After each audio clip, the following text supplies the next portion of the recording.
Oh, le pauvre, il a été bousculé. On l'a insulté. Il est tombé suite à ces bousculades. On lui a crié dessus. Il a vécu un moment affreux et terrible. Le pauvre Jackie. Oh, Jackie. Jackie avec sa tête. Tes mains, on dirait avec sa tête botoxée. Tes mains. Le pauvre, on l'aurait insulté. De PO. Sale merde que tu es. Vous avez remarqué le problème qu'il y a avec les urgences en France? Aujourd'hui, en moyenne, un Français, quand il va aux urgences, tu as une attente entre 14 heures et 3 semaines, tu vois. Et limite, des fois, quand tu attends trop, dans les urgences françaises, hein, je parle pour la France, eh ben, tu meurs sur ton brancard ou ta chaise en attendant qu'on vienne te soigner, te secourir ou voir si tout va bien. Lui, déjà, il se fait juste bousculer. Il tombe, il se casse un ongle, espèce de merde, et il passe direct. Il court-circuite tout le monde, il passe devant tout le monde. Tu vois, il passe, on l'examine, on regarde si tout va bien. Puis après, il ressort. Après, il va porter plainte. Et après, il se plaint qu'on l'a bousculé, insulté. Et insulté notamment de PO... hein. Non mais attends, c'est l'hôpital qui se fout de la charité. Non mais c'est comment? Bref, Roger Olindre, ancien membre du Rassemblement National, si je dis pas de bêtises, ou anciennement Front National. Il est décédé en 2020. En 1998, il tenait un discours où il accusait Jack Lang, déjà, l'homme à la langue bien pendue, l'homme où on le retrouve avec sa langue coincée dans le cul de petit écolier. Il l'accusait déjà. Bref, je vais pas trop parler. Je vous montre l'extrait. On se retrouve juste après. Il y a encore 10 ans, hein, il existait une morale. Personne n'exigeait que personne ne respecte exactement cette morale. Mais la morale existant, le tordu ou le pourri qui sortait vraiment de cette morale savait qu'il faisait quelque chose qui n'était pas très droit et qui n'était pas très juste. Comme tout est parti à volo, on en arrive aujourd'hui à ce qu'on prostitue des gamines de 3, 4, 5, 6 ans.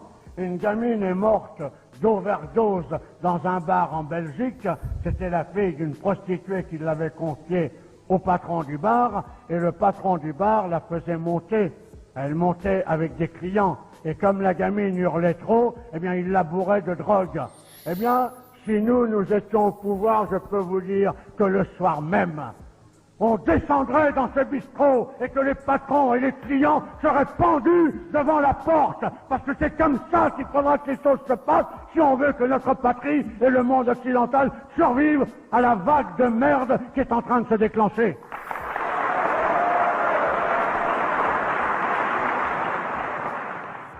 Une région du monde qui permet ce genre de choses est condamnée à mort tôt ou tard. Et ça aussi, il faudra bien l'arrêter. Et ne croyez pas que je sois axé principalement là-dessus, mais je trouve que c'est une des choses les plus dégueulasses.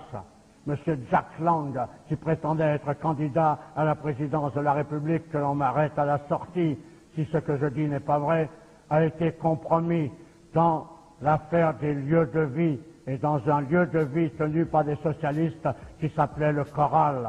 Et là, des gamins étaient prostitués à des gens comme Jack Lang, et un gosse a été trouvé mort, sodomisé, la tête dans un seau de merde, que l'on m'arrête à la sortie si ça n'est pas vrai.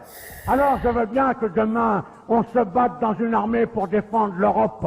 Je veux bien demain tout ce qu'on veut. Je veux bien, même devant vous à 70 berges, être devant, donner l'exemple et tomber.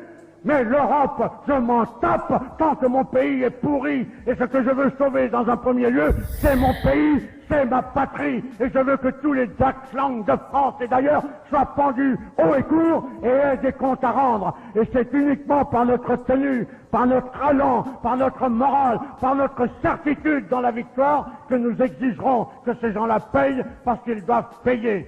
Voilà le message que je voulais vous passer. Extraordinaire. 1998. Déjà à l'époque, Monsieur Olindre essaie de nous prévenir sur ces enflures, sur ceux qui tirent les ficelles, sur ceux qui veulent cette fameuse Europe. Laquelle? L'Europe qu'on a aujourd'hui? La France qu'on a aujourd'hui? Les lois qu'on a aujourd'hui? L'institution? Nos services publics? C'est ça?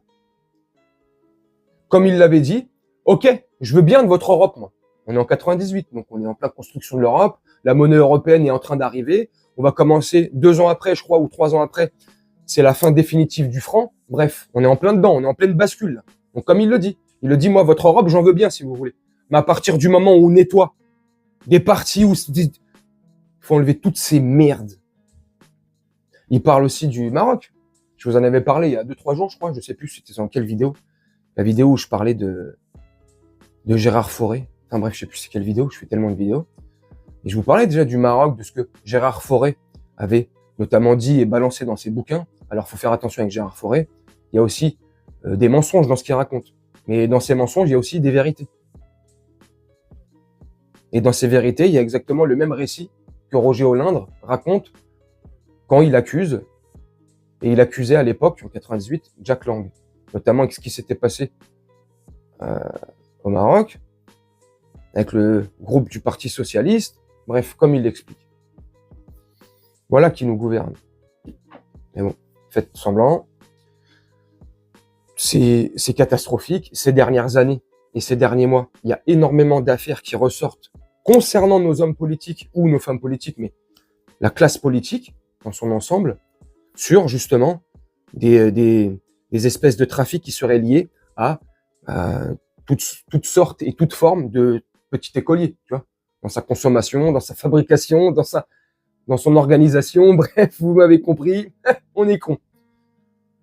Là, dernièrement, c'est François Bayrou, maire de Pau depuis 2010, où il fait semblant, il a été frappé d'une amnésie, il sait plus ce qu'il a signé comme papier, bref, il défend une école catholique où, dedans, il se passait énormément de choses avec nos petits écoliers.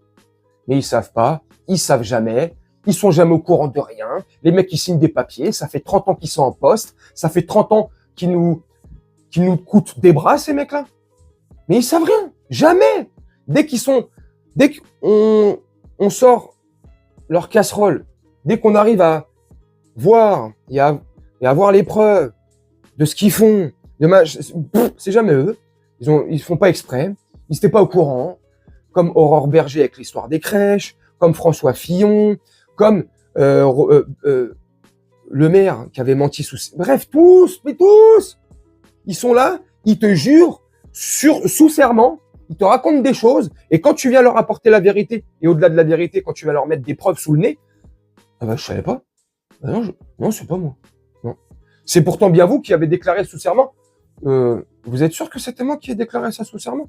Parce que franchement, là, vous mettez un doute dans la tête, parce que, alors, moi, je suis comme Jean-Claude Van Damme dans Full Contact ou je sais pas quoi, j'ai un frère jumeau. Donc peut-être qu'il est réapparu, j'étais pas au courant, mais en tout cas, c'est pas moi qui ai signé les documents, donc allez, continuez à nous prendre pour des cons. Les mecs nous pissent dessus, et ils ont le culot de venir devant nous et nous dire, attention, prenez un parapluie, il pleut. Connard, c'est ta pisse. Bref, je sais pas si mes métaphores, des fois, sont bien trouvées, mais franchement, on nous pisse dessus, et les mecs, ils nous disent, il pleut. Non, mais à un moment donné, bref, le pauvre Jacques à la langue bien pendue, là, il a porté plainte. Il est pas content du traitement qu'on lui a réservé. Oh, pauvre chou, hein.